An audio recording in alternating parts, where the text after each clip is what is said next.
Sports talk with আশিকে সকলকে স্বাগতম জানাচ্ছি। বাংলাদেশ নেপালের ম্যাচ শেষ।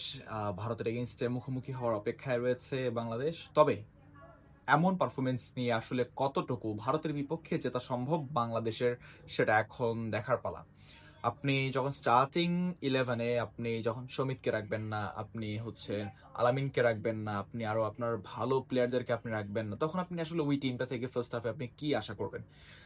আপনি আপনার দলের ভালো প্লেয়ারদেরকে কখন নামাবেন? যখন তারা অলরেডি 2 গোল হজম করে বসে রয়েছে, 1 গোল হজম করে বসে রয়েছে, যখন কামব্যাক করার কোনো ওয়ে থাকবে না, তখন নামাবেন আপনি আপনার দলের বেস্ট প্লেয়ারদেরকে। কিউবা মিচেলকে আপনি নামিয়েছেন ম্যাচের 80 মিনিট থেকে 85 মিনিটের মধ্যে। আচ্ছা, একজন মিডফিল্ডারকে, ডিফেন্সিভ মিডকে, অ্যাটাকিং মিডকে আপনি কিভাবে 85 মিনিটে নামান? আপনার কোচিং সেন্স আসলে ঠিক কেমন সেটা আমি জানি না। কিউবা মিচেলকে নামানো দরকার ছিল ঠিক 60 মিনিট, অর আপনি যদি ফার্স্ট 11-এ নামাতেন তাহলে একেবারে শুরুতে নামানো দরকার ছিল। বাট সেইখানে আপনি মিচেলকে 85 মিনিটে নামিয়ে আপনি এরপর বলবেন যে কিউবা আসলে ভালো খেলতে পারে না, তাকে সুযোগ দিয়েছি। এটা কি সুযোগ? Is it a chance for Cuba Mitchell?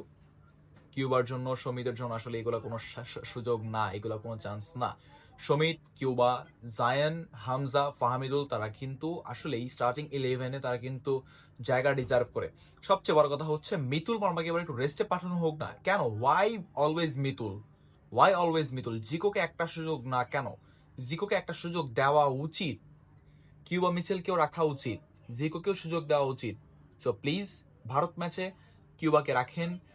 Hamza, Cuba, Jamal, জায়েন, Samit এবং বড় কথা হচ্ছে স্কোয়াডে জিকোকে ফিরান, তাহলে হয়তো ভারতের এগেইনস্টে বাংলাদেশ ভালো একটা কিছু করতে পারবে। Thanks for all.